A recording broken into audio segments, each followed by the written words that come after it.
네, 오늘 이 시간에는 하나님께 감사하고 이런 제목으로 말씀을 전해드리겠습니다. 지난주에 어느 선교회에서 원래 선교 편지를 보냈는데 그 제목이 감사는 밥이다 였습니다. 관심이 가서 보았더니 이런 내용이 적혀 있어서 여러분과 함께 나누고 싶습니다. 감사는 밥이다 라는 것은 미즈노 겐지라는 일본 작가의 시집 이름입니다. 그는 고등학교 4학년 때 뇌성마비로 전신마비는 물론 언어 능력도 잃어버리게 됩니다. 그는 자신을 표현할 수 있는 방법이라고는 얼굴에 미소를 짓는 것과 그리고 눈을 깜빡깜빡하는 것뿐이었습니다. 그래서 그에게는 눈깜빡이 시인이라고 하는 별명이 붙어 있습니다. 그는 밥 먹듯이 감사했습니다. 감사를 먹고 살았습니다. 그는 미소를 지을 수 있는 것만으로도 감사했습니다. 다음은 그의 감사함이란 시입니다. 말을 못하는 나는 감사합니다 라고 말하는 것 대신에 미소를 짓는다. 아침부터 몇 번씩 미소를 짓는다. 괴로울 때에도 슬픔, 진심으로 미소를 짓는다. 그는 읽고 들을 수 있는 것을 감사했습니다. 다음은 그의 눈과 귀라는 시입니다. 뇌성마비로 모든 것을 빼앗겼지만 하나님이 눈과 귀만은 지켜주셨다. 말씀을 읽도록, 말씀을 듣도록, 말씀으로 구원하시기 위해. 그는 하늘에 계신 우리 아버지라고 소리내어 부르고 싶어 했습니다. 다음은 그의 하늘에 계신 우리 아버지라는 시입니다. 하늘에 계신 우리 아버지라고 소리내어 부르고 싶다. 소리를 내지 않고 부르지 않아도 들어주신다고 믿고 있지만 그래도 역시 하늘에 계신 우리 아버지라고 소리내어 부르고 싶다. 코끝이 찡해지는 그러한 느낌이었습니다. 그러면서 나를 한번 돌아보는 그러한 기회를 가졌습니다. 나는 정말 이분에 비하면 감사할 조건이 너무 넘치는데 내가 얼마나 감사를 하며 살았는가, 감사를 밥 먹듯이 하고 감사를 먹고 살았는가. 나는 마음대로 소리낼 수 있는데 내가 얼마나 소리내어서 하나님 우리 아버지라고 말하며 살았는가, 또 감사합니다 이렇게 말하고 살았는가. 그러면서 마음의 소원을 담아서 이런 짧은 시를 한번 지어봤습니다. 제목은 정말 후회 없이입니다. 정말 후회 없이 하나님 아버지라고 부르며 살고 싶다. 정말 후회 없이 감사합니다라고 말하며 살고 싶다. 이 두 마디가 내 속에서 하나 되어 정말 후회 없이 하나님 아버지 감사합니다 라고 말하며 살고 싶다. 정말 후회 없이 그렇게 살고 싶다. 오늘 말씀에 보면 하나님 감사합니다 라고 말한 사람이 나옵니다. 그는 안나입니다. 이 안나에 대해서 말씀하면서 흥미롭게도 그의 혈통과 집안 이야기부터 시작합니다. 우선 그는 아셀 지파 바누엘의 딸 안나라고 말씀합니다. 저는 이것이 궁금했어요. 사실 우리가 안나라는 여인이 누구 지파에 누구의 딸인 것 그렇게 관심 알고 싶습니까? 또 사실 그 당시로 보면 흔히 혈통 가문 따질 땐 남자부터 따집니다. 근데 그 앞에 안나 하면 생각나는 사람이 시므온인데 이 시므온에 대해서 얘기할 때는 누구 지파 누구 아들이라는 이런 얘기 한마디도 없어요. 그런데 이 안나에 대해서는 이것을 밝히고 있습니다. 성경에서 아무 이유 없이 이렇게 기록해 놓은 것이 아닐진데 그거 왜 그럴까 이렇게 생각하면서 그 이름들을 한번 살펴보았습니다. 그랬더니 공통점이 나타나는 거예요. 그 무엇인가? 여러분, 안나는 아셀 지파 출신이라고 그랬습니다. 여러분, 아셀 지파 하면 야곱의 8번째 아들이죠. 그 야곱이 죽을 때 아들들을 축복하는데 창세기 49장 20절에 보니까 아셀에게서 나는 먹을 것은 기름진 것이라 그가 왕의 수라상을 차리리로다. 이 아셀에 대해서는 축복만 합니다. 이렇게 아버지의 축복을 받은 사람이라서 그런지 그 후손에게도 이 축복이 이어져요. 그래서 신명기 33장에 보면 모세가 이제 마지막으로 유언하면서 12지파를 축복하는데 그때 아셀 지파에 대해서 이렇게 말합니다. 신명기 33장 24절의 말씀입니다.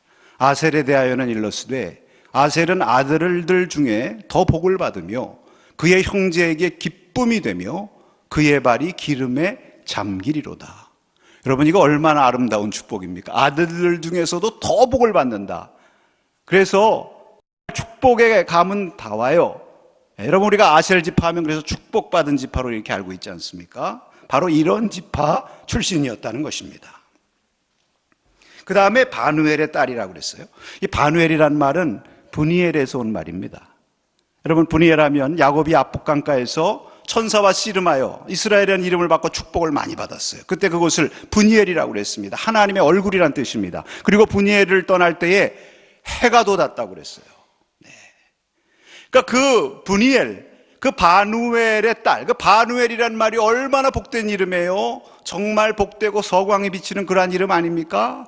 그러니까 이 바누엘이 그 축복된 이름을 갖고 복된 삶을 살고 아주 귀한 딸을 얻었는데 이 딸도 하나님의 은총 가운데 살았으면 좋겠다 하는 그러한 마음 가운데 안나라고 지은 것입니다. 안나는 구약의 한나와 같은 뜻이에요. 은총이란 뜻입니다. 그러니까 여러분, 여기 이 세 이름들을 보면 공통적으로 흐르는 것이 있는데 축복과 은총입니다. 그러니까 정말 안나는 이 축복받은 가문에서 하나님의 은총을 받으며 살도록 안나라는 이름을 가지고 태어난 거예요. 얼마나 참 좋게 출발했습니까? 그런데 여러분, 이 복된 이름의 가문에서 이렇게 귀하게 태어난 이 안나가 그의 삶을 보니까 그리 녹록치가 않아요. 성경은 계속해서 안나의 인생 역정과 지금의 처지를 비교적 자세하게 설명하고 있습니다. 사실 또 여기 보면 우리가 그 안나의 처지 그거에 대해서 그렇게 알고 싶습니까마는 성경은 여기에 대해서 관심을 갖고 있어요. 하나님은 여기에 대해서 관심을 갖고 있습니다. 사실 사람들이 별로 관심 갖고 있지 않더라도 하나님은 그의 자녀에 대해서 관심을 더 많이 갖고 있는 거예요. 저와 여러분에 대해서도 마찬가지인 줄로 믿습니다. 사람들이 나에 대해서 별로 관심 가져주지 않고 별로 신경 안 써준다고 해서 너무 낙심하지 마시기 바랍니다. 원래 사람들은 그래요. 자기 일로 바쁩니다. 그러나 우리 하나님께서는 저와 여러분을 사랑하셔서 누구보다도 더 세심한 것까지 관심하고 계신 줄로 믿습니다. 그러니까 여기 보니까 이 안나에 대해서 처지를 말하는데 그가 나이 많았다고 그랬습니다. 그리고 결혼한 후에 7해 동안 남편과 함께 살다가 과부가 되었어요. 그리고 지금 84세다 그랬습니다. 처음에 저는 이 말씀 읽으면서 그럴 수도 있구나 그러다가 2번, 3번 읽으면서 마음이 이어지는 것 같더라고요. 여러분 생각해 보세요. 그 당시에는요, 이 여자들이 조혼하는 풍습이 있었습니다. 그래서 보통 기록에 보니까 평균 14살에 결혼했다고 그래요. 14살에 결혼했으니까 안나도 그쯤에 결혼했겠죠? 그리고 남편과 7년 살았습니다. 그러다 과부됐으니까 몇 살에 과부됐습니까? 21살. 여러분, 과부가 얼마나 불쌍해요? 성경이 그래서 하나님을 오죽하면 고아와 과부의 하나님이라고 그랬을까요? 과부가 된 것도 불쌍한데 21살에 과부됐으니까 이런 거 뭐라고 불러요? 청산과부. 거기다가 지금 84살이랍니다. 그러니까 과부로 몇 년간 살았어요? 63년간. 여러분, 이 안나가 겪었을 그 인생의 험한 여정, 그 인고의 시절 여러분 느껴지십니까? 더구나 안나의 이름이 은총 아닙니까? 은총이라고 아버지가 이름 줘주고 뭔가 하나님께서 은총으로 함께 하시는 줄로 알았는데 내 인생이 왜 이렇게 기구한가? 보통 사람 같으면요, 이거 참 비관할 일입니다. 또 이름이라도 그렇게 짓지 말지. 예를 들면 여러분의 이름이 축복이다, 그런 이름을 가졌는데 삶은 기구하다. 그럼 사람들이 뭐라고 생각할까요? 뭐 이름은 그럴듯한데 삶은 영 딴판이네. 그렇게 말하는 것 같지 않겠어요? 사람들이 자기를 향해서. 그런데 여러분, 가만히 살펴보면 그럼에도 불구하고 그러한 기구한 운명의 안나에게도 하나님의 은총이 여전히 살아있는 것을 우리로 알게 하는 내용이 본문에 나옵니다. 여러분, 안나가 참 힘들고 외로웠지만 그를 그 인생의 짐으로부터 지켜주고 이길 수 있게 해줬던 것은 무엇이냐면 신앙생활이었어요. 네. 주의 일이었습니다. 하나님 섬기는 그 주의 일이었습니다. 그것이 무엇이냐면 여기 선지자란 말이에요. 그래서 성경은 안나라고 하는 과부 이렇게 얘기하지 않고, 과부잖아요. 그런데 그렇게 얘기하지 않고 안나라 하는 선지자라고 말합니다. 여러분, 이 말씀에 주목해 보셨습니까? 안나의 정체성은 과부죠. 그러나 더 이상 과부가 아니고 하나님의 일에 쓰임받는 하나님의 선지자다. 그것이 그의 새로운 정체성이다, 이런 말이죠. 그럼 어떻게 그가 선지자가 되었을까요? 과부가 된 후에 너무 힘들고 괴로운데 하나님 붙잡은 거죠. 하나님, 내가 이 과부의 처지 이거 비관할 것이 아니라 내가 이제는 하나님만을 내 남편으로 삼고 하나님만 의지하고 살자. 하나님 붙잡은 거죠. 그러나 사실 여러분, 하나님께서 안나를 은총의 손길로 꽉 붙잡으신 줄로 믿습니다. 왜? 은총이잖아, 이름이. 여러분, 우리 주위에도 보면요, 종종 인생에 큰 위기를 당하면서 그것을 기회로 하나님 앞에 귀의하시는 분들이 있어요. 귀의 하시는 분들.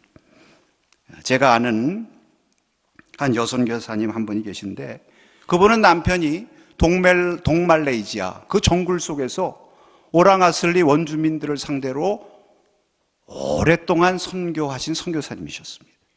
저도요, 그 선교사님 만나러 쿠칭으로 가서 시부로 가가지고 그 선교사님과 함께 시부에서 보트 타고 강을 한 대여섯 시간 거슬러 올라가서 그 오랑아슬리 원주민 그곳에 롱하우스 거기에 가가지고 세례해 주었던 기억이 있어요. 아, 이렇게 주님을 위해서 몸바쳐 헌신하는 이 선교사님인데 그만 어느 날 사고로 하나님의 부름 받았습니다. 뭐 제가 충격을 받았으니까 그 사모님 오죽했겠어요? 그 사모님 장례식장에 가 있는데 넋이 나가서 멍하니 앉아있는 그 모습 보면서 가슴이 미어지더라고요. 그런데 보통 사람 같으면 비관합니다. 보통 사람 같으면 좌절해요. 그런데 참 하나님의 은혜가 놀라운 것은 이 사모님에게 믿음이 있어가지고 그 위에 신학 공부를 하고 다시 남편이 사역하던 그 동말레이시아로 또 가서 지금까지 사역하고 계십니다. 여러분, 이 사모님이 힘들고 어려운 상황 가운데서 하나님 붙잡았죠. 그러나 사실은 하나님께서 은총의 손길로 그를 꽉 붙잡아 주신 줄로 믿습니다. 저와 여러분에게도 마찬가지예요. 우리가 하나님 붙잡는 것이 아니라 하나님께서 저와 여러분 붙잡고 계세요. 할렐루야. 이런 하나님의 은총의 손길은 37절 중반부터 이 안나가 살아가는 모습에서 더 분명하게 나타나는 것입니다. 이 사람이 성전을 떠나지 않고 주야로 금식하며 기도함으로 섬기더니, 이 선지자가 되었을 뿐만 아니라 성전을 떠나지 않고 늘 주야로 금식하며 하나님 섬겼다고 그랬어요. 왜 성전 떠나지 않았을까요? 여러분, 안나에게 있어서는요, 성전이 좋은 거예요. 왜? 세상에서 이 성전만큼 자신에게 안식과 평안을 주는 곳이 없으니까. 내가 바라보고 내가 평안을 누릴 수 있는 곳은 우리 주님 품밖에 없으니까. 그러니까 하나님 성전 가까이 하고 하나님 성전에서 예배드리고, 할렐루야. 더구나 여러분, 주야로 금식하며 기도했다고 그랬습니다. 안나는 따라합시다. 기도의 사람이다. 기도의 사람이에요. 이것이 나의 사명이다. 하나님께서 나를 불러주시고 내가 84살이나 먹을 때까지 나를 그래도 살아있게 하신 것은 내가 기도하라고 하나님께서 기도의 사명을 주시기 위해서 나를 이렇게 세워주셨다. 그렇게 믿고 열심히 기도하는 거예요. 여러분, 뭐 내가 나이 많고 힘없고 지금 할 일도 없다고 그래서 이 사명에 끝놓으시면 안 됩니다. 하나님께서 저와 여러분을 향해서도 사명을 원하시고, 연세 드신 분들도 사명이 있어요. 제일 중요한 기도의 사명, 금식하며 기도하는 사명. 여러분, 기도의 사명 중에 특별히 금식기도, 이거 비상기도 아닙니까? 왜 금식기도 했을까? 뭐 안나가 혼자 살고 가진 것도 별로 없을 텐데 뭐 자기 위해서 이렇게 금식할 일이 있겠어요? 그러나 그 시대가 어떤 시대였어요? 영적으로 말라기 선지자 이후로 300년간 계시가 끊어졌던 시대, 영적으로 어두운 시대, 그리고 또 로마의 압자에서 백성들이 고통받으며 아픔을 느끼는 참 정치적 사회적으로 암울한 시대. 그러니 얼마나 그 백성들을 향해서 기도할 게 많아요. 그래서 이 안나의 금식 기도는 여기 뒤에 나오는 말씀에 보면 예루살렘의 속량을 기다리는 사람, 그 말씀과 일맥상통하는 것입니다. 그래, 예루살렘의 소망, 이 소망은 하나님께 있다. 이 예루살렘의 속량은 하나님께서만 주실 수 있다. 그러면서 하나님께 소망을 두고 주야로 금식하면서 하나님 전에서 하나님 앞에 예배하였던 것입니다. 여러분, 이런 모습, 이렇게 하나님 앞에 주야로 금식하며 섬기는 모습, 하나님께만 소망을 두고 하나님의 속량을 기다리는, 예루살렘의 속량을 기다리는 그러한 모습, 여러분, 이런 것들이 바로 이 안나가 또 주님의 성도들이 하나님의 은총 아래 살고 있다고 하는 증거가 아니겠습니까? 아멘이십니까? 그런 그를 하나님께서 보살피셨습니다. 우리 하나님은 보살피시는 하나님이에요. 그의 백성들을 보살피십니다. 소망하고 기다리던 메시아를 만난 것입니다. 여기 38절 말씀 우리 한번 같이 봉독하도록 하겠습니다. 마침 이때에 나와서 하나님께 감사하고 예루살렘의 속량을 바라는 모든 사람에게 그에 대하여 말하니라. 여러분, 마침 이때라는 것은 시므온이 아기 예수님을 안고 하나님을 찬양할 때, 하나님께서 은혜를 사모하고 예루살렘의 속량을 사모하는 이 안나를 보살피셔서 그 때마침 그 시간에 이 안나를 하나님의 성전으로 들어가게 하셨어요. 그러면서 안나가 그 놀라운 광경을 보면서 너무 가슴 벅차서 함께 하나님을 찬송하며 감사하고 있는 것입니다. 탈무드에 보면은 세상에서 가장 행복한 사람은 모든 것에 항상 감사할 줄 아는 사람이다, 이런 말이 있습니다. 오늘 말씀은 이렇게 말합니다. 세상에서 가장 행복한 사람은 하나님께 감사할 줄 아는 사람이다. 비록 모든 가진 것은 없어도 하나님이 모든 것 되시고, 그래서 하나님으로 인해 감사할 줄 아는 사람이 가장 행복한 사람이라고 믿습니다. 오늘 여기 안나는요, 겉으로는 얼마나 불우해요. 그 인생이 얼마나 기고합니까? 그래도 그 마음과 입술에는 항상 감사가 있었다고 그랬어요. 왜 그렇습니까? 다른 것 때문에 감사하는 거 아니에요. 다른 조건이 아니라 구원의 하나님, 자신이 섬기고 자신을 붙들어 주시는 새로운 남편과 같은 그 하나님 때문에 감사한 거예요. 아마 성경에는 기록이 되어 있지 않았지만 이 안나가 하나님 앞에 성전에서 기도할 때마다 이렇게 기도했을 것입니다. 하나님 감사합니다. 나는 하나님 한 분만으로 족합니다. 당신이 내게 계시다는 것 때문에 감사합니다. 또 이렇게도 기도했을 거예요. 내가 과부가 되어 오히려 하나님 당신만 내 남편처럼 그렇게 여기고 의지하면서 하나님과만 함께 살아갈 수 있게 하시니 감사합니다. 힘든 처지가요, 오히려 감사의 조건이 되는 것, 여러분, 이것이 성도의 성숙한 감사가 아니겠습니까? 제가 성도님들 신방하면서 은혜를 받는 것 가운데 하나가, 이 성도님들께 신방하면서 대화 나누면요, 감사의 고백을 하시는 분들이 많아요. 사실 신방이라고 하는 것이 편안할 때보다 어려울 때, 뭐 병상에 있을 때 이런 데 이제 많이 찾아가요. 그 되게 어려운 얘기들, 좋을 때보다 오히려 어려울 때 감사하는 것 보면 이게 성도의 능력인 것 같아요. 되게 그분들이 그렇게 얘기합니다. 참 지내고 보니 다 하나님의 은혜예요. 감사합니다. 또 이만하니 정말로 감사합니다. 이렇게도 말씀하시고, 또 어떤 분들은 그래도 오늘 이렇게 살아서 목사님과 함께 기도할 수 있고 예배할 수 있어서 감사합니다. 이렇게 말씀하세요. 또 어떤 분들은요, 이번에 내가 이런 어려움을 겪으면서 세상 내 마음대로 안 되는구나, 하나님 더 의지해야 되겠다 하면서 하나님 더 붙들 수 있게 돼서 너무 감사합니다. 참 이게 믿는 사람의 은혜고요. 이런 성도님들과 함께 교제할 수 있다는 것이 얼마나 축복이고 감사한지 모릅니다. 안나처럼 외롭고 어려운 환경이 오히려 신앙생활에는 유익할 수 있고 그래서 감사가 된다는 것입니다. 사도 바울께서 고린도전서 7장에 홀로 사는 처녀와 과부들에게 교훈을 주시면서 너희 홀로 산다고 힘들고 우울해하지 말고 염려하지 말아라. 오히려 이것이 하나님 섬기고 하나님 앞에서는 더 유익이 된다. 이렇게 말씀하시면서 뭐라고 하셨는지 아십니까? 고린도전서 7장 32절, 34절 우리 한번 같이 봉독해 보도록 하겠습니다. 너희가 염려 없기를 원하노라.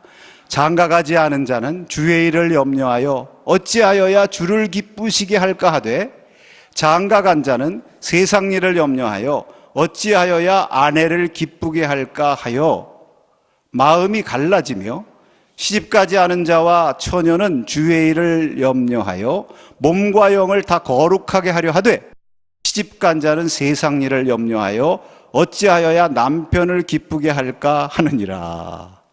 네, 여러분 이 말씀이 그러니까 혼자 살아라, 결혼할 생각 말아라 그런 얘기는 아니에요. 비록 혼자서 힘들고 외롭지라도 너무 좌절하지 말아라. 왜? 그것이 하나님 앞에서 더 유익할 수 있다는 거죠. 오히려 더 주님 생각하게 되고. 할렐루야. 자기의 처지를 비관하지 않고 늘 하나님께 구원을 소망하며 감사하던 한나를 하나님께서 축복해 주신 것 같이 비록 힘들고 어렵고 외로운 상황 속에 있어도 하나님께 오히려 소망을 두고 이것을 통해서 더 하나님만 바라보게 하시는 또 그러한 믿음을 가지고 달려가는 저와 여러분, 오늘 성도들을 향해서도 우리 하나님께서 크신 은혜와 축복을 주심을 믿습니다. 이사야 30장 26절에 보니까 한번 읽겠습니다. 여호와께서 자기 백성의 상처를 싸매시며 그들의 맞은 자리를 고치시는 날에는 달빛은 햇빛 같겠고 햇빛은 7배가 되어 7날의 빛과 같으리라. 여러분 좋은 말씀이죠? 자기 백성의 상처를 싸매시는 날, 지금 하나님께서 안나의 상처를 싸매주세요. 평생 소망하며 마음에 품고 있던 그 예수님 만나서 정말 최종적인 위로를 받는 거예요. 그러니까 그 위로를 받는 날에 달빛은 햇빛 같고 햇빛은 7배가 되어 7날의 빛과 같으리라. 7날의 빛과 같은 그런 예수님의 빛이 비친 거예요. 그래서 당신의 빛으로 인해서 행복합니다. 감사합니다. 이런 고백이 나오는 것입니다. 여러분 이 말씀, 이 이사의 말씀 보면서 생각나는 말씀이 있어요. 누구 생각나느냐 하면 스펄전 목사님의 이런 말씀이 있습니다. 달빛을 주시는 사람에게, 달빛을 보고 감사하는 사람에게는 햇빛을 주시고 햇빛을 보고 감사하는 사람에게는 햇빛보다 더 밝은 천국을 주신다. 할렐루야. 여러분 지난번에 제자반에서 성경 공부를 하는데 지난 한 주간 동안 감사한 일이 있었으면 한번 나누시죠. 그렇게 했더니 어느 권사님 한 분이 감사함에 대해서 나누면서 이런 간증을 하세요.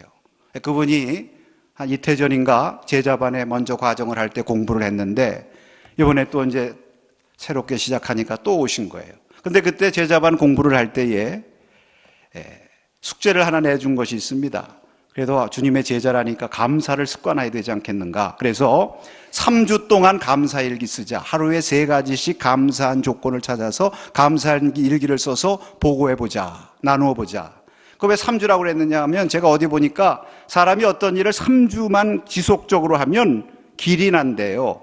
습관적으로 돼서 하기가 쉬워진답니다. 3주만 해보자. 그래서 그분이 매일같이 감사일기를 쓰다가 은혜를 받아가지고 지금까지 쓰고 있다는 거예요. 그러니까 지금까지 쓰면서 감사를 하는데 점점 어떤 일이 있느냐 하면 모든 것이 다 감사하게 보인대. 그럼 모든 것 가운데 하나님께 함께 하시는 은총을 경험할 수 있어서 너무 감사하고 좋다. 간증을 하시더라고요. 그러니까 감사할 일 때문에 감사하는 것이 아니라 감사할 수 있는 것 자체가 감사해요. 따라 하십시다. 감사하는 것 자체가 감사다. 여러분 이것이 하나님으로 인해서 감사하는 것입니다.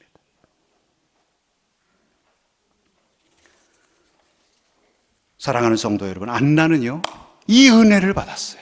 그래서 하나님으로 인해 감사하고 이 하나님의 구원을 체험하고 나서 이 감사한 것을 나 혼자 갖고 있으면 안 되지 하고 이 감사를 많은 사람들에게 증거했다고 그랬습니다. 예수님에 대해서 예루살렘의 속량을 기다리는 모든 사람에게 전했다고 말씀하고 있습니다. 사랑하는 성도 여러분, 오늘 추수감사절을 맞이해서 우리도 하나님께 감사하는 성도가 되기를 축복합니다.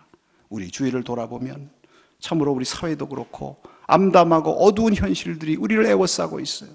우리 개인의 삶도 보면 힘들고 외롭고 내 뜻대로 안 돼서 답답한 그러한 때가 금년 한 해도 많이 있었지만 우리에게 하나님을 향해 감사하는 마음이 있는 한 우리는 결코 좌절하지 않고 결코 실패하지 않고 결코 불행하지 않은 것입니다. 17세기 영국의 목사이며 시인이었던 조지 허버트라는 분은 이렇게 말합니다. 당신은 저에게 정말로 많은 것을 주셨습니다. 한 가지만 더 구하오니 제게 감사하는 마음을 주옵소서. 사랑하는 성도 여러분, 이 감사한 마음을 가지고 오늘 하나님 앞에 예배하고 안나처럼 기도하면서 하나님께 소망을 두고 살아갈 수 있기를 축복합니다. 그리고 이 감사를 통해서 받은 은혜, 그 감사의 자체이신 예수님, 그 예수님을 내가 받고 그 예수님의 빛으로 말미암아 내 마음에 기쁨과 행복이 있으니 이것을 많은 사람들에게 전할 수 있는 축복의 자녀가 될 수 있기를 바랍니다. 그럴 때에 여러분의 삶 가운데 더욱더 감사할 조건과 열매들이 풍성하게 맺혀질 수 있을 줄로 믿습니다. 이러한 은혜와 축복을 다 받아 누리시는 우리 사랑하는 남산의 성도님들 다 되시기를 주의 이름으로 축원합니다. 기도하겠습니다.